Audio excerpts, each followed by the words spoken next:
अस्सलामुअलैकुम स्टूडेंट्स, मैं सैयदा मोमिना बुखारी हाजिर हूँ आपके सामने एक और न्यू टॉपिक के साथ। जैसे प्रीवियस वीडियो में था, हमने एसिड्स के बारे में अपना चैप्टर नंबर 7 हमने स्टार्ट किया था। उसके टॉपिक नंबर 1 के बारे में हमने, जो कि एसिड था, उसके बारे में हमने डिस्कस किया था। हमने एसिड्स के बारे में पढ़ा था कि एसिड्स क्या होते हैं, उनकी प्रॉपर्टीज़ क्या होती हैं और उनके यूजेस के बारे में पढ़ा था। आज हम बेसिस की बात करेंगे। What are the bases. तो इनकी अगर बात की जाए तो मैंने आपको कहा था एसिड तो वो होता है जो हाइड्रोजन आयन को रिलीज करते हैं अपनी एक्वियस सोल्यूशन में, लेकिन बेसिस वो होती हैं जो कि अपने एक्वियस सोल्यूशन में, अपने एक्वियस सोल्यूशन जब उनका बनाया जाए तो अपने एक्वियस सोल्यूशन में हाइड्रोक्साइड आयन रिलीज करते हैं। हाइड्रो ऑक्साइड आयंस जो होते हैं अपने एक्वियस सोल्यूशन में रिलीज करते हैं, उन्हें कहा जाता है बेसिस। और बेसिस को हम एल्कलाई भी बोलते हैं, एल्कलाई भी कहा जाता है, एल्कलाइज भी कहा जाता है। तो अगर आप अपने पेज नंबर 81 पे देख लें तो टेबल 7.3 में जो है वो डिफरेंट एल्कलाइज के बारे में बताया गया है और उनके फॉर्मूलाज जो है वो भी आगे लिखे गए हैं। तो हम जो है इसकी प्रॉपर्टीज़ की तरफ अब मूव करते हैं कि बेसिस की जो प्रॉपर्टीज़ होती हैं वो कौन कौन सी होती हैं। प्रॉपर्टीज़, तो फर्स्ट प्रॉपर्टी जो है वो रीड करते हैं, जो कि पेज नंबर 81 के एंड पे दी गई है। Aqueous solution of base has a सोपी touch.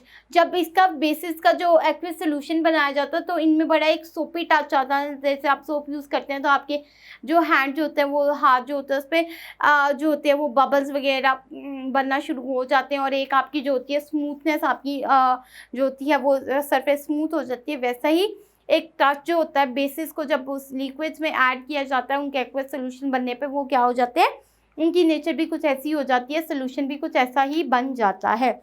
Now turn page and come on the page number 82। Second आपकी है property, basis turn red litmus paper, red litmus blue, colorless phenolphthalein pink and methyl orange yellow. They turn turmeric paper brown. अब जो basis है वो litmus paper को blue में, red litmus paper का colour change करके उसे ब्लू में बना देता है। जो फिनोफ्थलीन है, कलरलेस फिनोफ्थलीन है, उसका कलर चेंज करके उसको पिंक में उसका कलर चेंज कर देता है। मिथाइल ऑरेंज जो है उसका कलर टर्न करके येलो कर देता है और जो टर्मेरिक पेपर है उसको ब्राउन कर देता है। ये बेसिस की आइडेंटिफिकेशन के लिए बताया जाता है। ओके, नेक्स्ट आ जाते हैं aqueous solutions of bases are good conductor of electricity. जब बेसिस को के सॉल्यूशन बनाए जाते हैं तो वो सॉल्यूशन जो होता है वो कंडक्टर होता है, क्योंकि उसमें से इलेक्ट्रिसिटी जो है वो पास थ्रू कर सकती है। नेक्स्ट आते हैं bases react with acids to form salts and water, the reaction is called neutralisation. ये तो हमने लास्ट में भी पढ़ा था कि जब एसिड और बेस जो होते हैं वो आपस में रिएक्ट करते हैं तो वो सॉल्ट और वाटर बनाते हैं, जिसको न्यूट्रलाइजेशन भी कहा जाता है। नेक्स्ट हम आ जाते हैं alkalis when heated with ammonium salts produce ammonia gas. जब अल्कलाइज को, बेसिस को अमोनियम गैस के साथ रिएक्ट करवाया जाता है तो वो अमोनिया गैस की फॉर्मेशन करते हैं, अमोनिया गैस को प्रोड्यूस करते हैं। Next come to the page number 83।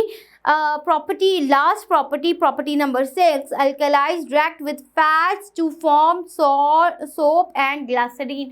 अल्कलाइज का जो यूज़ होता है वो सोप के साथ भी किया जाता है, ग्लिसरीन की, और फैट्स के साथ भी, अल्कलाइज को फैट्स के साथ भी रिएक्ट करवाया जाता है सोप की और ग्लिसरीन की फॉर्मेशन करने के लिए।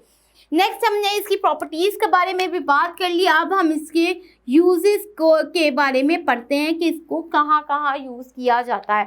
तो फर्स्ट में आप देखेंगे इसकी फर्स्ट बेस का आपको बताया गया है जो कि सोडियम हाइड्रोक्साइड है।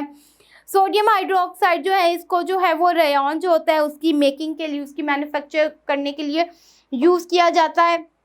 फिर जितने भी ड्रेन जो होते हैं, ड्रेनिंग सिस्टम जो होता है वो ब्लॉक हो जाता है, तो उसके भी ब्लॉकेज को खोलने के लिए, ड्रेनेज को साफ करने के लिए भी यूज़ किया जाता है। फिर आ जाते हैं प्लास्टिक इंडस्ट्री में, सोप इंडस्ट्री में, टेक्सटाइल इंडस्ट्री में, डिफरेंट जगह होती है जहाँ पर इसको यूज़ किया जाता है। नेक्स्ट आ जाता है कैल्शियम हाइड्रोक्साइड की बात करते हैं। तो जो कैल्शियम हाइड्रोक्साइड है वो ब्लीचिंग पाउडर बनाने के लिए इस्तेमाल किया जाता है। फिर जो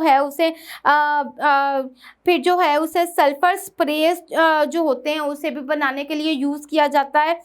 फिर जो है उसे वाटर की जो हार्डनेस होती है, वाटर जो हार्ड वाटर होता है उसकी सॉफ्टनेस के लिए भी यूज़ किया जाता है। नेक्स्ट आ जाते हैं पेज नंबर 84 पे। तो और उसे जितने भी सॉइल है उसकी एसिडिटी को न्यूट्रलाइज करने के लिए, ख़त्म करने के लिए भी यूज़ किया जाता है। फिर आ जाता है अमोनियम हाइड्रोक्साइड की तरफ, जो कि एक एल्कलाई है, एक बेस है, उसे भी डिफरेंट पर्पसेस के लिए यूज़ किया जाता है। जैसा कि यहाँ पे लिखा हुआ है, जितनी भी विंडोज़ पे ग्रीस होती हैं उसको रिमूव करने के लिए यूज़ किया जाता है। फिर आ जाते हैं जो लेबॉर्ट्रीज़ है उसमें रिएजेंट के तौर पे भी यूज़ किया जाता है। तो ये डिफरेंट यूजेस बताए गए हैं, डिफरेंट बेसिस के, डिफरेंट एल्कलाइज के यूजेस बताए गए हैं। तो यहाँ तक जो है हमारा टॉपिक नंबर 7.2 जो कि बेस के बारे में था और एल्कलाइज के बारे में था, यहाँ तक हम कंप्लीट कर चुके हैं। नेक्स्ट वीडियो में इंशाल्लाह ताला इसका जो नेक्स्ट टॉपिक है वो हम स्टार्ट करेंगे। तब तक के लिए अल्लाह हाफिज़।